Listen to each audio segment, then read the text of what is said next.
Jean-Baptiste Bacard, chez qui nous sommes rendus à 2 reprises, la première fois pour parler d'art premier et la deuxième fois pour parler des trésors issus des explorations de James Cook. Exact.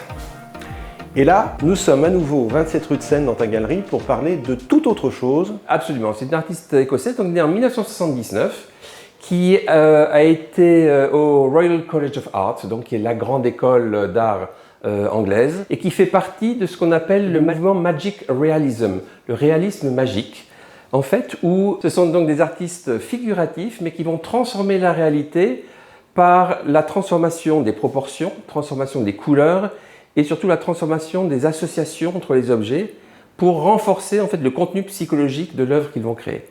Et donc, un des artistes les plus connus qui fait partie de ce mouvement est Peter Doig, qui est maintenant très connu partout. Et elle est contemporaine, donc, cette artiste de Peter Doig, et elle fait exactement ce même genre d'œuvre réaliste, mais justement transformée, et où l'échange entre l'œuvre et le spectateur est renforcé. Par exemple, vous avez ce très beau tableau qui représente une grange dans la forêt, une grange rouge, et par le fait de mettre en ciel blanc, jaune et rouge, et de mettre des associations avec des petits instruments, des ciseaux, une pince, une hache, on se demande un peu ce qui se passe. Et donc ça permet de rentrer comme ça dans l'œuvre. On imagine tout à fait le vent dans les arbres, etc. Et c'est là où elle est vraiment unique. Elle arrive vraiment à faire communiquer une ambiance, une atmosphère. Ici, on a choisi de présenter les œuvres sur papier et en aquarelle. Donc, les aquarelles sont toujours des œuvres avec des couleurs assez pâles, etc.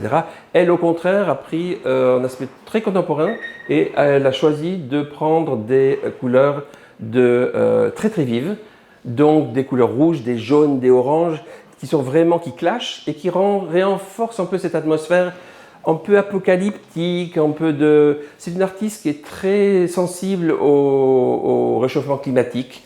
Et donc, on sent c'est une artiste qui est un peu inquiète de ce qui se passe.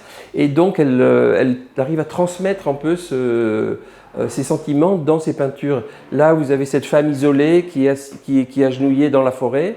En général, toutes les scènes de forêt correspondent à des œuvres qu'elle a faites dans ses jours qu'elle a fait en Islande.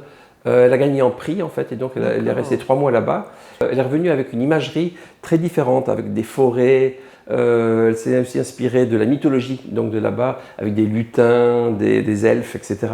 Et toutes ces associations en fait renforcent un peu cette atmosphère un peu très très riche et qui est vraiment unique à cet artiste. Elle peint aussi sur toile, alors elle utilise la peinture gloss, donc la peinture presque émo en fait, des peintures ultra brillantes et qu'elle utilise pareil avec des associations donc de motifs qui normalement n'ont rien à faire. Par exemple, là, il y a un grand ours blanc, un œil, une main, une maison. On se demande un peu ce qui se passe, on se demande quelle association, est-ce que c'est la représentation d'un rêve ou pas. Et donc ça, elle fait des formats qui sont, celui-ci est petit, ou elle fait des formats beaucoup plus grands. Mais pour cette exposition, on a choisi de présenter surtout les œuvres donc sur papier. Il y a vraiment, on sent cette inquiétude générale qui se représente. Alors, elle a fait aussi des très belles représentations humaines. Voilà, c'est un portrait donc d'un garçon assis sur un mur, le regard vide, avec des couleurs absolument incroyables au niveau du mur, au niveau du personnage. Et quand j'ai regardé les reproductions de ces œuvres sur le site, oui. Il y a un moment donné où j'ai pensé à l'univers du cinéaste Ken Loach. Oui, absolument, absolument. Grande usine ou bâtiment abandonné, on ne sait pas trop. Il y a un côté très cinématographique dans certaines de ses œuvres. Absolument. Et elle utilise aussi l'aquarelle et elle renforce les contours en fait souvent avec un contour de stylo noir, ce qui fait ressortir les motifs et leur donne un poids en fait qui est vraiment passionnant. C'est une artiste qui a vraiment une patte tout à fait unique. Quand on a vu un Nicolas Williams, on les reconnaît. 27 rue de Seine à la galerie Jean-Baptiste Bacard. Absolument, pour encore une quinzaine de jours, donc terminé vers le 15 juin. Et donc vous êtes tous les bienvenus pour venir admirer ces œuvres.